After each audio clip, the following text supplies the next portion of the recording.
Okay, welcome everybody. We had a minor technical glitch with the streaming, but now in a minute, Chris, Leona, and Sam are going to be with us.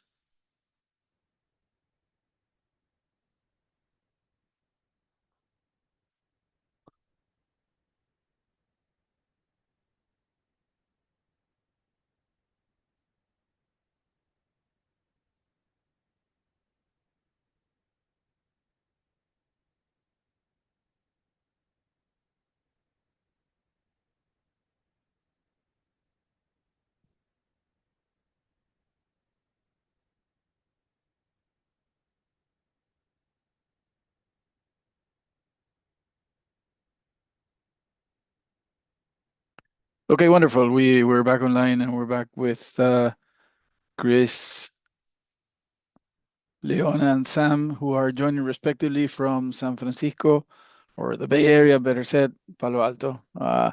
And from Uruguay in Punta del Este, in beautiful Punta del Este. So thanks, Chris, Leona, Sam, for joining us, joining our segment today.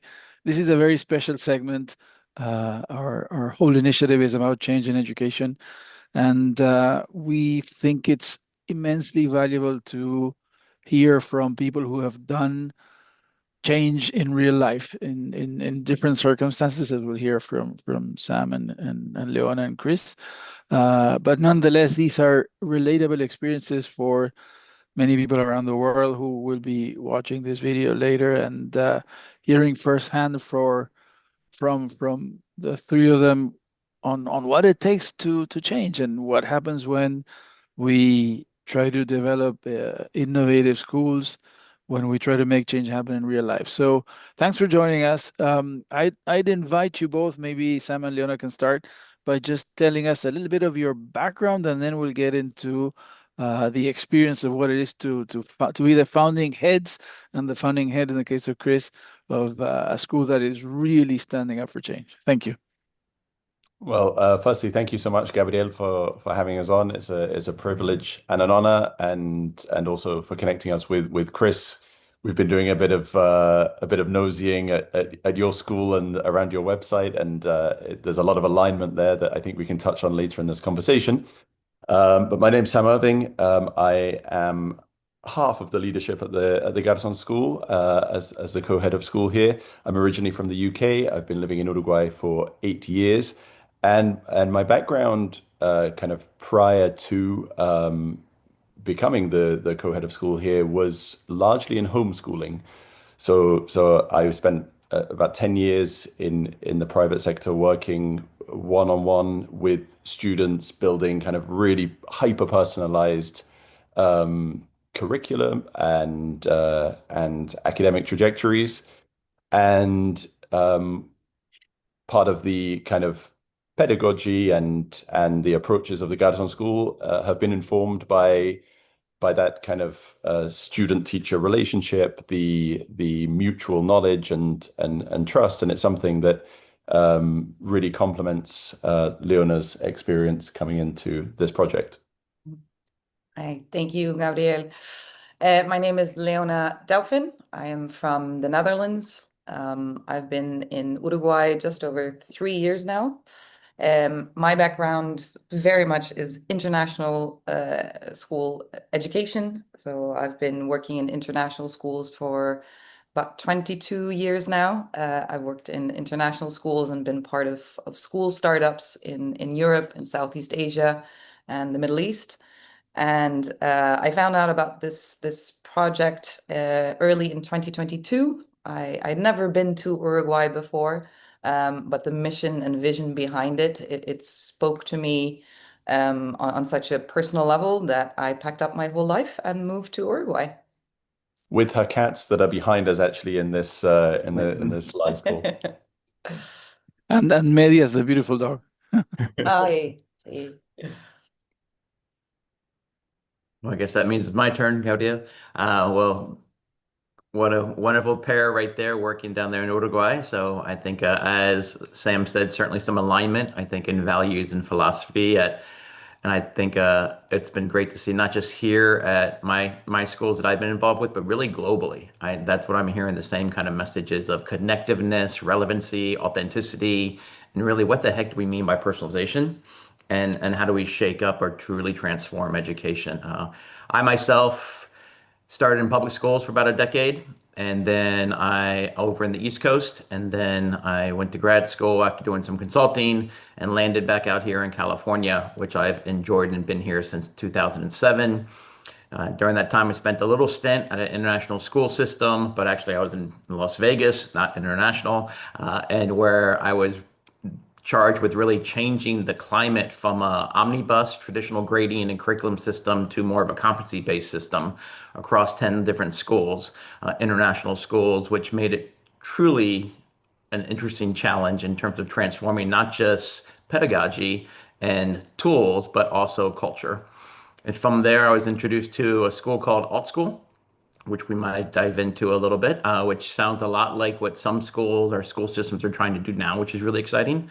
And then I opened up, founded Imagination Lab School.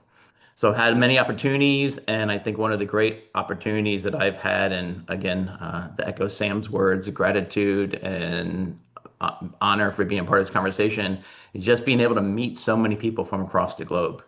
Contingencies from Europe, from the UK, from South America, Central America, from Asia, just people who are really trying to understand this why. What's the impact and purpose of education today? I'm looking forward to having part of that conversation with you all. Thank you, Sam, Leona, Chris. Wonderful. Let me ask you, and maybe you can start, Chris, since you're there. Continuing, how was creating a school that defied conventional wisdom, that I don't want to use the word innovative too much, but that was going against what people thought was quality education. I've been several times at Imagination Lab School, and it's a wonderful school. How was it? How was your experience in doing that? Interesting to say the least. I think really it started off at the previous school at Alt School, which was at that point in time I joined Alt School, which is the system of schools that ended up closing, and it's after its sixth year. I joined them in their third year as the founding head of the Alt School Palo Alto. At that point in time, they're really thinking about how can you utilize tools, resources, information, pedagogy to help educators globally really transform their local ecosystems for education. And so when I was asked during my interview what kind of school I want to start, and I answered the question and said three different things I want to get involved with, and said, that sounds great. When can you start? I was excited to really be able to have resources behind me to be able to open and start. Unfortunately, over the course of those 3 years, it went from really us having our own culture, our own curriculum, and really pushing things to how do we package this to something that might be sold off as a charter school system or might be licensed as something else because Alt School was for profit. By the third year, they announced early on that we were going to close, a lot of mission drift between the board and the founders, and really realizing you can't make a lot of money in small schools. At least the for-profit folks were thinking that. So we started farming people out and helping our team, our students, our families find new places. Here in Silicon Valley, you are not short of choice. And where Imagination Lab School is, if you were to take a 20-minute walk in any direction, you'd come across 6 public schools, 4 of which are excellent public schools according to all metrics, and an additional 7 independent schools or private schools in the area. So certainly the area is more than saturated, and that's just a 1-mile radius.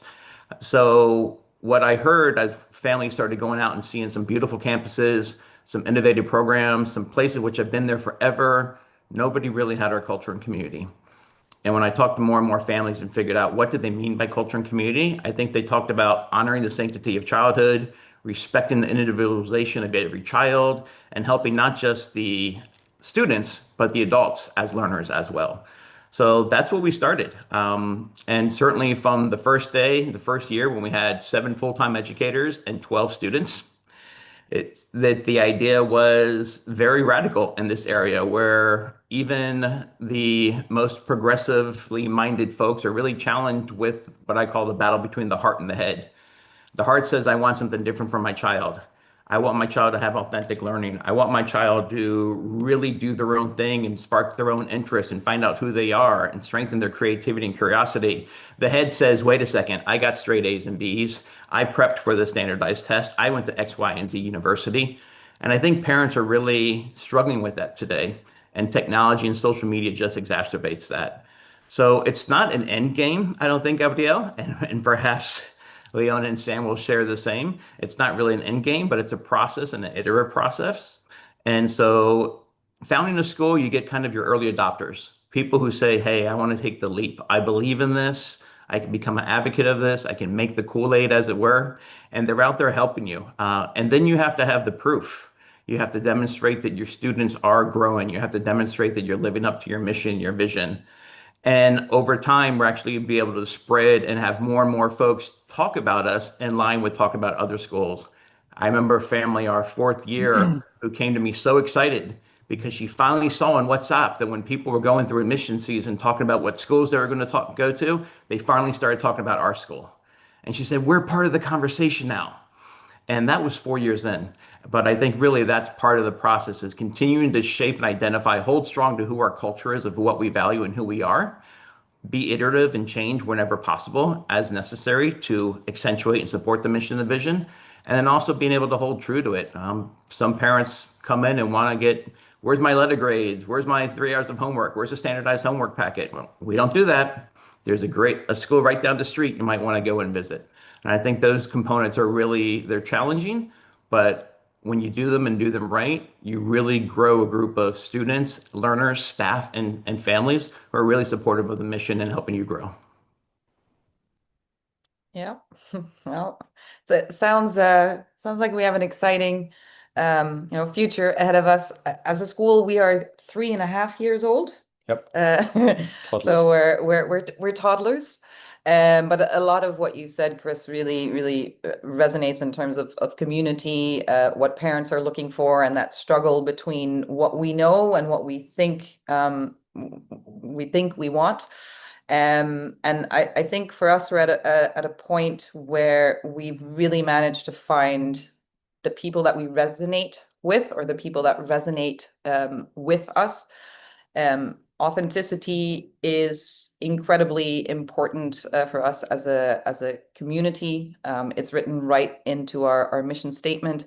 And I think in building our community, we're not trying to be everything to everyone. We stay true to that authenticity of what we believe good education is. We're also aware that we're growing this together with our community. So we are an intentionally small school to be able to live up to that. But yeah, in admissions talks, how we present ourselves online, the authenticity has to be there so that people who join you know what they are buying into. So yeah, for us is the same. If you're parents who are looking for, I want a grade book, I want to see percentages, I want to see, then this is not the right place. Yeah, and I think to Leona's point, and you may have seen kind of images on our campus online, and our campus nowadays, we're very fortunate to work in a spectacular place. But that was not the case originally. We when we opened in 2022, we rented a kind of crumbly old hotel. And I promise you, there was not space to kick a football around, which in Uruguay is, sacrosanct. And we ripped out the beds and put in, a few pieces of furniture of our own, and it was very, very simple, and it was facilities poor. And I actually think that was, at the time, it was kind of out of necessity. But in hindsight, it was the best thing that could have ever happened for the school, because when your facilities poor, it forces you to hone and refine your pedagogical and curricular purpose so much more. And what we attracted in that first year, we also opened with 18 students and about 6 full-time staff. And what we attracted in that first year were parents who were willing to take the bold step of not only trusting us, but also foregoing all these schools that had very established infrastructure and facilities. And those were our people. And when you find those people, and I think you call them kind of the founding, that's your first founding wave. They are still today. I mean, every single one of them is still with us. I think importantly, coming up to 4 years later. But they're the ones who carry your message. We invest nothing and still have invested nothing in marketing and in PR, because the message that's carried forward by those that kind of really understand your early human-centric and pedagogic message is a very powerful thing moving forward. Because in turn, when the school gathers reputation and growth kind of gathers pace, that is your ethos and that is your culture.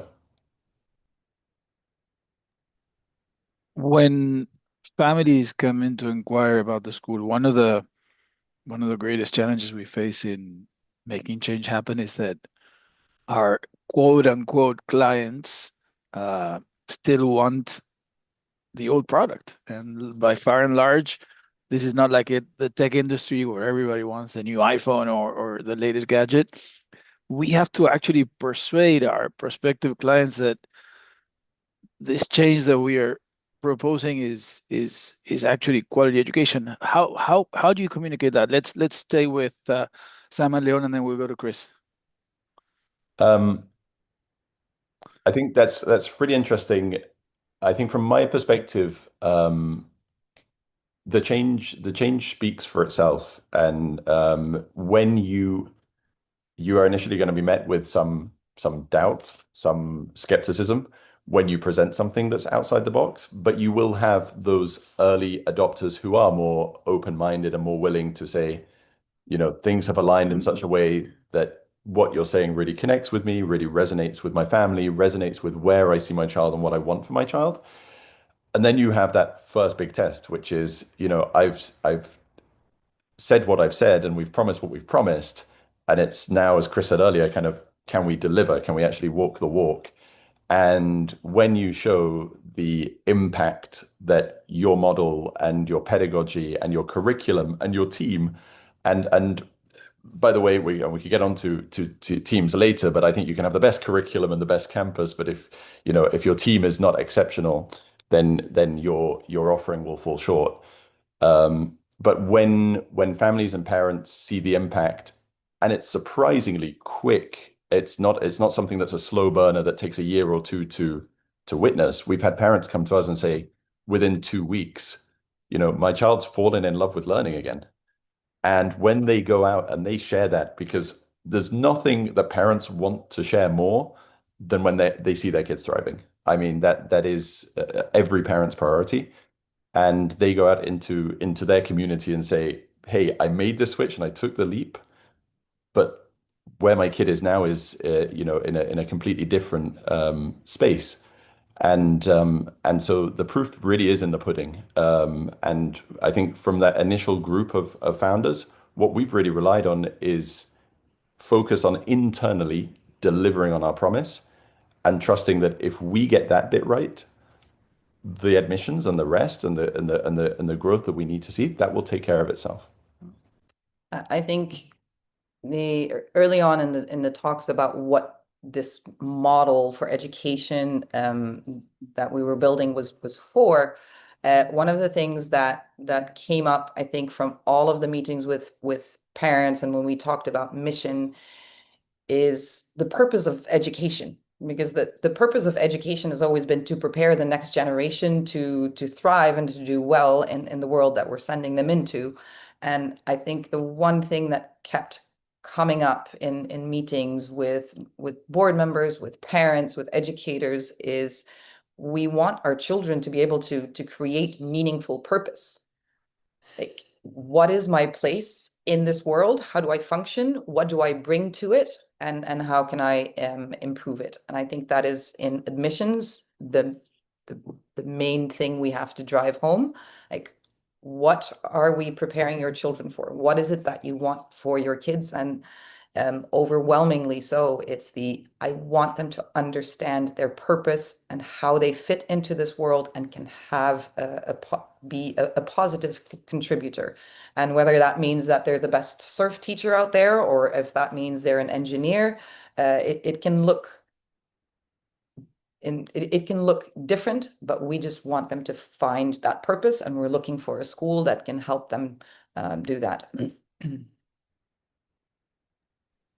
Well, everything resonates with me for sure. Particularly, I think that idea of authenticity.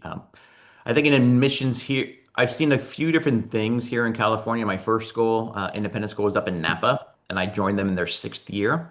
And they were at that point in time when I joined, going from when you had a small team of about 12 to 15 staff around the table to a larger team of 25 to 30. And that does impact culture and community, and particularly around communications and decision making. And it was a real challenge what they experienced, what I were to experience for myself personally years later, was sometimes you get folks who are not running to your school, they're running away from something else.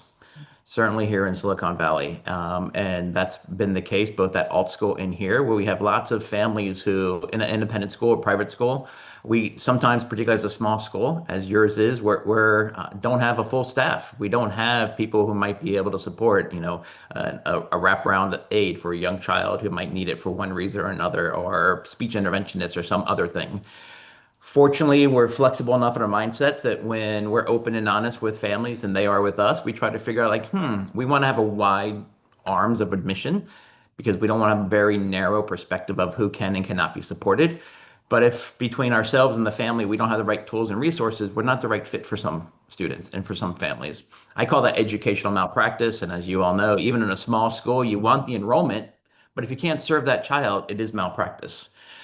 Sometimes there's pressures. It's board, it's finances, it's growing enrollment, and so these things can be a juggle. And sometimes you don't learn or find out things until after the admission process. And I've experienced that in a few different schools and different capacities. But I think it really begins the mission question with, like, again, who are we? Being clear about who we are. I know in my admission processes here at my previous 2 schools, I try to make sure that we ask the question during tours, we ask again during info sessions, and then when families come in for their evaluations, their assessments, their student visits, whatever that thing is called, we ask them another version. And the version really is trying to get them to think about a positive learning experience that they themselves had, a negative learning experience that they themselves had any times in their life, and what they want for their child. And to this day, after 10 to 12 years now, I have not heard a single parent say, I want straight A's. I want a perfect SAT score. I want my kid to go to Harvard. I haven't heard that.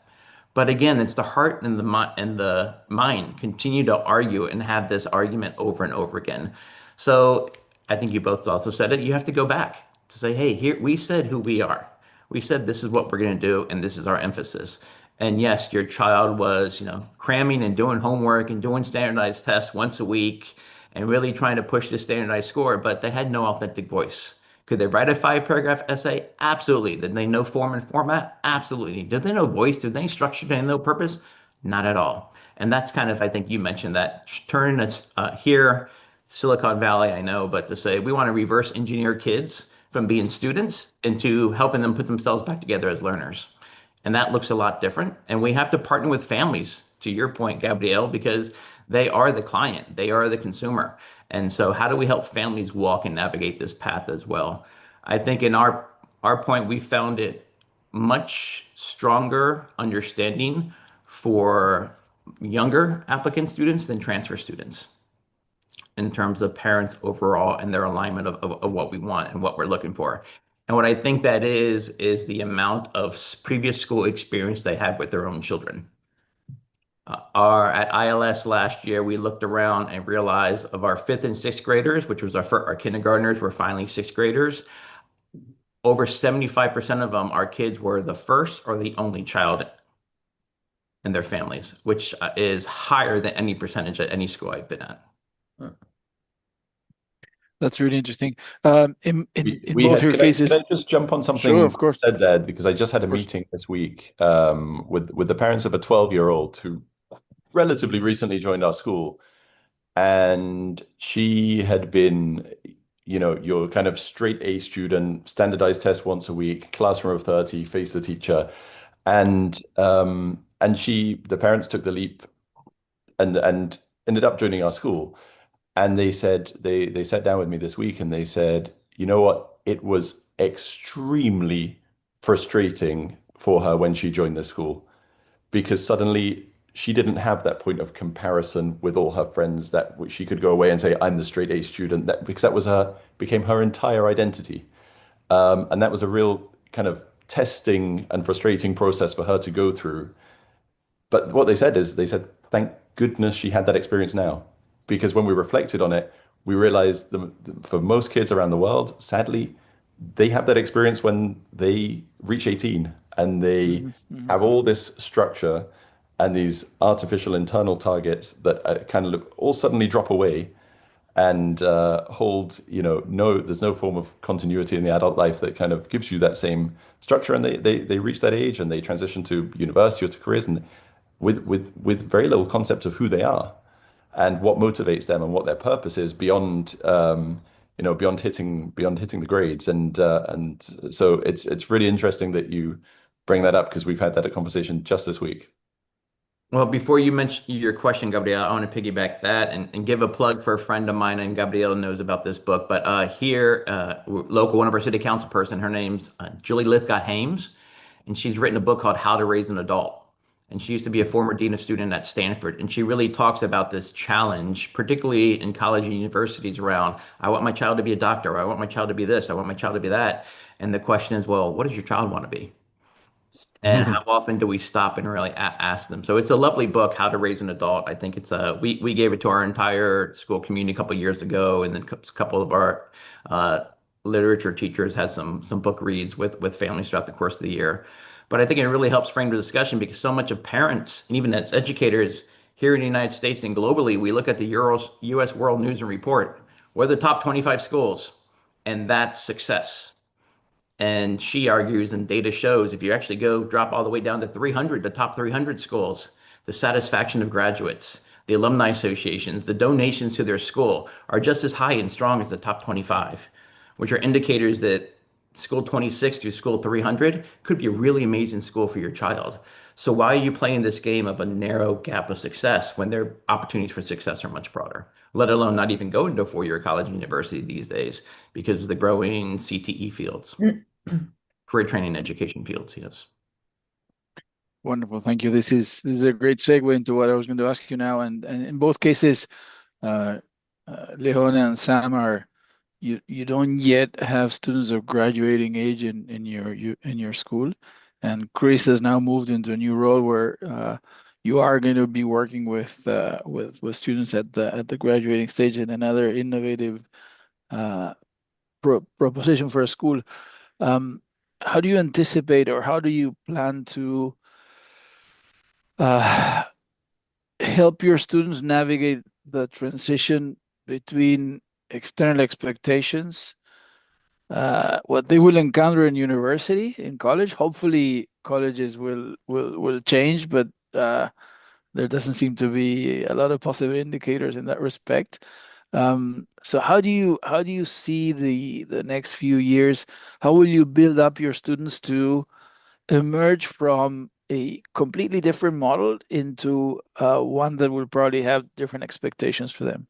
Whoever wants to start, feel free. I'm not sure about the expectations necessarily being different. I think we have a competency-based model. We want to connect to real-world learning. I think the skills that we're developing and that we're working on, like research for us is an incredibly important skill to develop as they get older. Knowing how to use your skills to have a positive impact. I think these skills are very transferable and powerful. As a school, we're working with the Mastery Transcript Consortium, so that any student that comes out of our school has a full portfolio of learning where they can actually go, yes, I've worked on developing my research skills, my critical thinking skills, my creative thinking skills, collaboration, and this is what I have done with this. So what we're giving our students is a a full portfolio of who they are and not just a grade transcript on my ability to, regurgitate information or ace tests. It's allowing them to show what is the impact, what can you do with these skills. But the research part, again, is incredibly important for us, for our students to understand and how that works, how to do that well. The critical thinking it runs through all of their subject classes. And I think these are things that universities are looking for. So any students wanting to move on to higher education will have the skills, and we're just allowing them to present a broader picture of who they are beyond just a transcript of grades. We're working here with fully formed, humans with their own interests, their own skills. And I think we're just setting them up to showcase that in a better way. Yeah, I definitely think that's where we are. I think for every educator, every parent, every student, whoever might be hearing this, the good news is we are not alone. You are not alone. There's people who are doing this work globally, all over the place. At alt school and at ILS, we terminated in eighth grade. So, but what we did in both cases, I started what we call high school readiness program. So essentially, if we think about seventh and eighth grade being the time that, yep, we're still going to focus on you as a learner, but we're also going to teach you the game of school. So we start introducing perhaps a few, multiple choice tests or some true and false statements here and there, and teach you, hey, there's actually strategy behind this. This is a game. How do we look at this? Maybe from a mathematic perspective, maybe just from a critical thinking perspective, maybe from a literacy perspective. Yes, you know what? Most literature teachers will tell you the 5-paragraph essay is dead, but if you're going to apply to a college or university, you need to know it.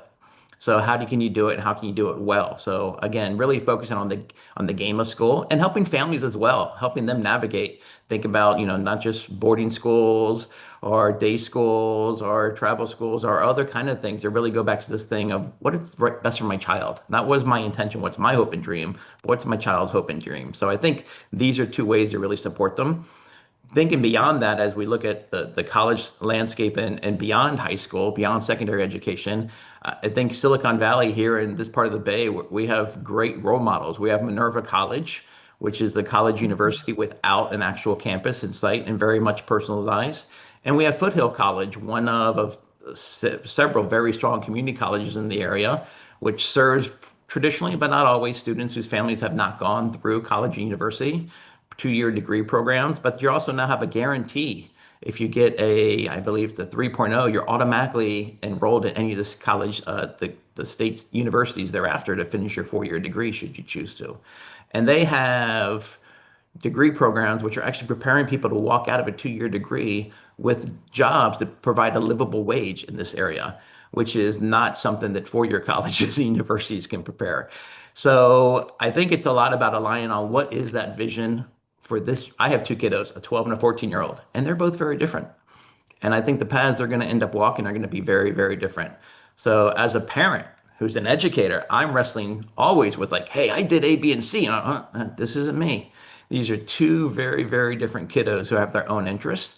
And how can I support them in exploring and failing sometimes, because that's an important part of the process, but continue to ask them the questions so they can evolve, knowing that there are multiple pathways out there, not just one pathway anymore. Chris, you mentioned, sorry. Yeah, multiple pathways to success. I think it's an important thing to show students. I think it also goes back to that head-heart question that parents battle with. So we definitely need to show that there's a path for everyone, and an individualized path to graduation is something that we promise. So parents say yes, I want my kid to be the best version and authentic version of themselves, but I do want them to have the opportunity to accrue, a university pathway. So it's something that we definitely have to build in to the process. I think we're also very fortunate to have a parent community that themselves have walked maybe some paths that are not the traditional, I did high school, I did university, and then I became my own version of success. I think we have some very powerful examples of people that have found their own way to success that didn't include university, but we're definitely including it as an option and to prepare students for that in the best way possible. We are including AP courses as well. So it's a bit more well-known, traditional, something that parents can fall back on. Like, okay, we have some more traditional elements available in terms of that preparation. Yeah, I want to piggyback on what you said, particularly for, as you talked about authenticity in projects and really demonstrate. I love the MTC, the Mastery Transcript Consortium. I think they're doing fantastic work. So it's great to hear that you're doing that.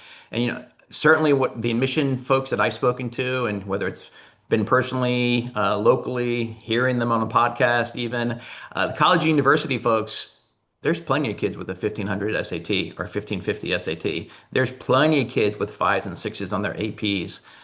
College universities are today looking for value.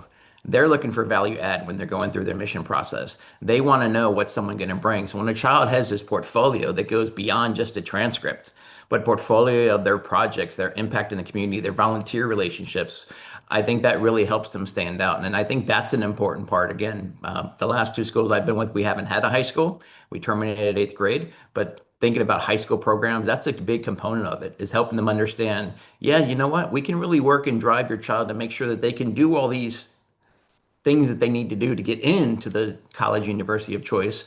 But that's not just academics. It's going to be really important for them to develop who they are and be able to showcase their own strengths, talents, and interests. Can I add what I promise, Gabrielle, you'll be next, but I like No, this it's okay. It's okay. I don't need to be here. It's great to hear that Mastery Transcript Consortium feedback. We're very happy to be working with them. Another thing we're going to be introducing for our grades 10 students is the Global Impact Diploma. So that is, they're in their first year. This is their pilot year, and they already have interest from so many schools around the world. And when you keep mentioning like there's this global movement, it's definitely something on accreditation visits, on calls, on events like today. There really does seem to be a movement, and it's mostly these intentionally small schools doing things differently that are truly looking for that impact piece. And we're very excited about Global Impact Diploma and that pathway, because it really looks at internships, leadership for impact. I think there's good alignment there. And I think bouncing on what the both of you were saying, and it's something I often reflect on when I think we all attempted as educators to reflect on our own education, right? More often than not. And with all the kind of ups and downs that entailed, I assume most of us were educated in kind of more traditional systems than our schools today. But there's this kind of universal truth that you are the average of the 5 people you spend the most time with. And one of the things, an undercurrent that, one of them is definitely you to me. But an undercurrent of everything we're doing here and everything you're speaking about is the reason that we have a lot of families that have followed a kind of non-traditional but objectively successful path is because they're people who think outside the box, and because they think outside the box, they're attracted to our kind of school. And I'm sure it's the case at Imagination Lab, Chris, that you work with people who are utterly inspiring and vocational educators. Now, I had some great teachers, but my teachers were very much check in, check out, and kind of, had been in the system for so long that some of them were a little bit kind of dead behind the eyes. And I think one of the really powerful things that schools like ours do is that intangible daily input of being surrounded by people who are deeply vocational, inherently critical thinkers, and are working to bring about change. And I'm also a dad, and when I think about my son going through his educational journey and what type of what mold of educator do I want him to be around? Well, I want him to be around the mold of educator that's attracted by propositions like yours and like ours.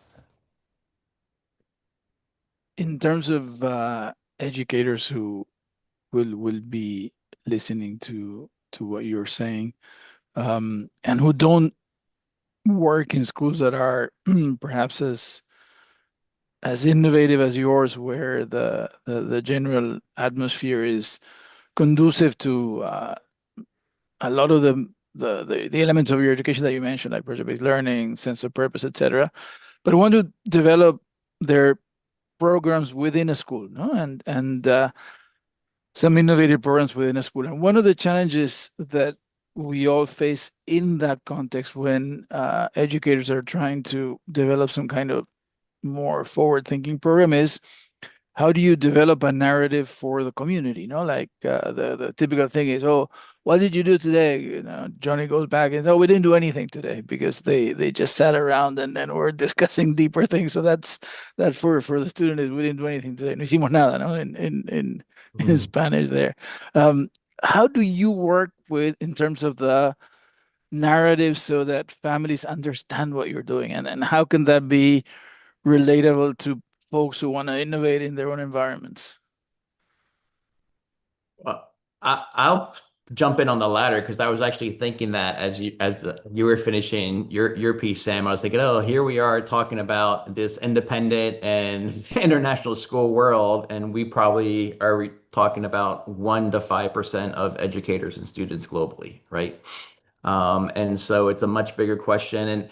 And to be quite honest, the main reason I left public schools was because of red tape, was because of being accused of being a progressive educator in my last few roles in public schools. We had a standardized assessment in high school. And so the juniors is a big end of year test. And we had an 8 o'clock class. Luckily, most United States schools have changed high school and pushed it back a little bit, but this was an 8 o'clock class. Luckily, it was block scheduling. I think we had 2.5 hours, and my class knew this. And what we did, the first thing we did is we got up and what was it's pretty cold morning. We got in New Jersey. We got up and we walked around. We took a couple laps around the track and did a little mindful stretching. And the vice principal comes out and goes, "What the hell are you doing?" And I said, these kids are about to sit down. And so we've been practicing this. We've been talking about mindfulness. We've talked about being social emotionally ready. We've been talking about having the right mindset. And so this is the activity we all agreed that we were going to do before they sat down for the next 2 hours and did their assessments. No, I don't have the data to track how they went, but that I share this as like one simple thing. There are things we can do, no matter how bound we are by red tape, tomorrow in our classrooms. Maybe it's a mindful minute. Maybe it's a little variation on a project. Maybe you have to teach the textbook and teach the standards, but you can have a couple minutes of current events. Whether you're looking at finances, whether you're looking to talk about AI ethics, where you're talking about politics, that's a fun one to dive into these days. Whatever it is, there's something, particularly when you give the kids a choice. What do you think's interesting, and help them create meaning? That's might change that conversation in the car, Gabrielle, right? From like, what did you do today to, well, I got to talk about why cats are so much better than dogs. Oh, cool. Tell me more about that. And you can then put the standards and things in there without having to have a gold standard project-based learning project. I think some people get so scared to try something different because they think it has to be perfect. And then at the same time, that's the thing you can do tomorrow. What can you really do with the next 6 to 9 months? Who are the advocates you can have in your school and your peers, maybe hopefully an administrator, and something you can see, you know what, I might start learning and making some mistakes, but in 6 to 9 months, I really want to try this thing off. And then what's that thing you want to learn, whether it's social media, whether it's YouTube, whether it's LinkedIn, what's the thing that you want to learn these days that you want to look at implement in 1 to 3 years? So I really like to tell educators, no matter where you are, you can do something different on Monday. You can do something a little bit more different, requires a little bit more work in 36 months from now. And you can take a bigger step in a year from now if you're willing to take the small steps. Yeah, educators who are bound by textbook learning, my heart goes out to you. But even there, if you are allowed to use some creativity, I think, and I've worked in a lot of different countries with a lot of different national curricula as well. A national curriculum, it doesn't come in a textbook. I've never met a country that has gone, here are all the textbooks that you need to follow. What they do have is a curriculum and standards and expected outcomes, and it is publishers who go, I can make you a textbook for that, and you can follow it. But look behind what it says in the textbook on your day-to-day, because even textbooks are written to develop certain skills, to bring across an idea, to develop an understanding. And if you have the freedom and the creativity and the energy to do some work with that, you can take even a textbook and go, I'm going to take this same skill, the same knowledge, the same understanding, apply it to my context to make it real. Go outside and look at things. You don't need to, if a biology textbook is teaching you something, you can learn this outside. So I think a little bit of creativity and a little bit of bravery maybe can make a world of difference into the day-to-day reality of students. Yeah, and I think to your point, Chris, that schools like ours perhaps represent kind of 5% of schools worldwide. Within the most traditional of schools, you're not alone. You will have allies. There are some amazing teachers that I've met in extremely kind of rigid structures and settings. So I'm sure if that 5% applies, to us, I'm sure that 5% exists within your organization. So that will be in the form of a peer, in the form of an open-minded coordinator or department lead, and things can really gain traction when you start to not plow your own lonely path kind of away from your team, but you get a small team within that organization and say, hey, let's come together and see within our constraints, and those constraints can be many, not only curriculum. They might be constraints of resources as well in many cases. Let's see within our constraints, how can we mix things up? How can we make this activity more student-centric? How can we be more responsive to the needs of our students and what our students bring from home? And I think just that awareness that no matter the setting you're in, you will have allies. Can I add one more? Because I need to hammer on my authenticity. As educators, I think the greatest gift you can give your students is to show up with authenticity.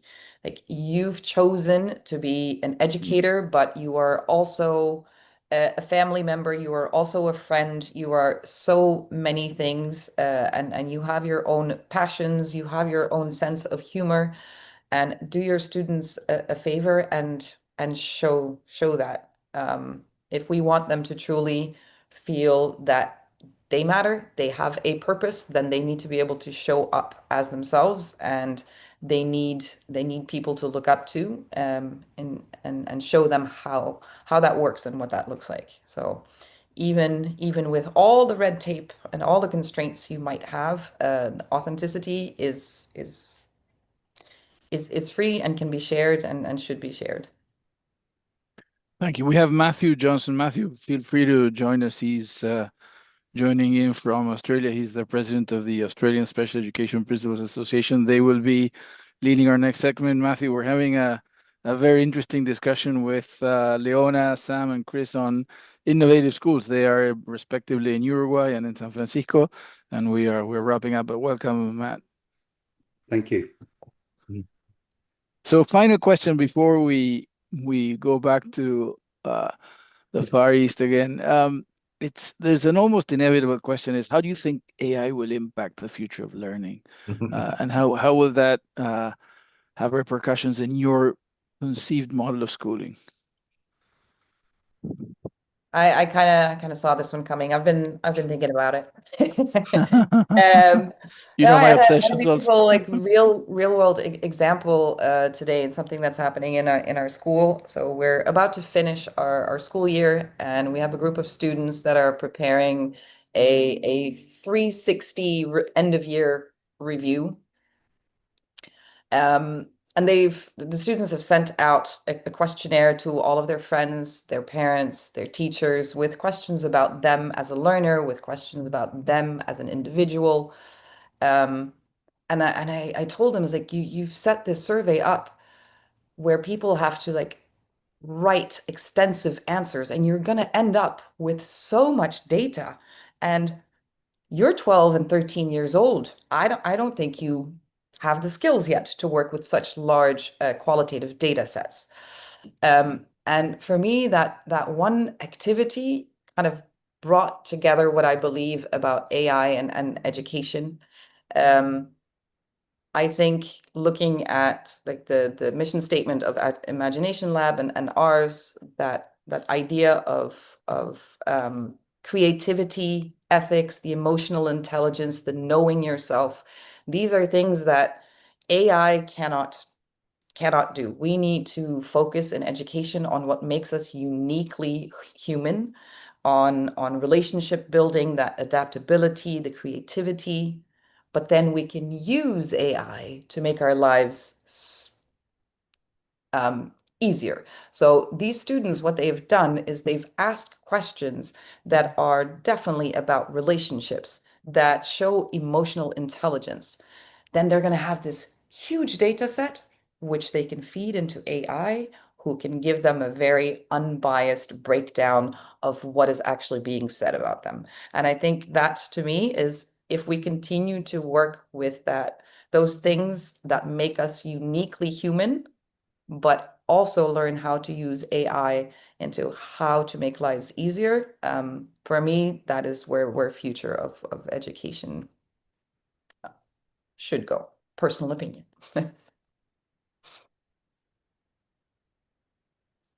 Sam, or you want me to go?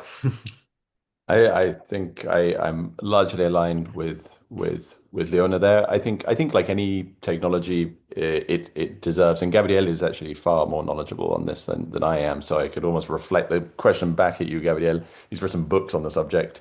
But I think caution is always advised as well. This is a technology that is in its infancy. I think what we've seen around the world is this huge trend around social media and smartphones, where we've kind of, as a global collective, said, let's try and put the genie back in the bottle. I hope there are some learnings from that in terms of how we engage with the technology. I think it's really important that everything we encourage our students to do, to engage with things critically, to engage with things not as a consumer, but as a proactive participant. I think those same rules apply to the emerging AI field, and I hope the kind of the smartphone social media movement and all the kind of research that's now coming out about that.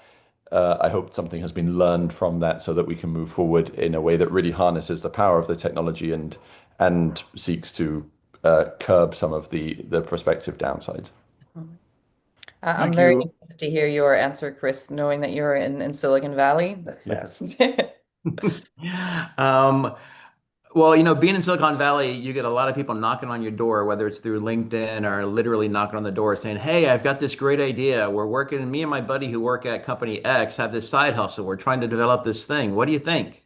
And so I've heard some interesting things. And, 7 times out of 10, I say, "Have you heard about A, B, or C?" Because there's invariably somebody else who's a few years ahead of you in terms of already doing some of those things.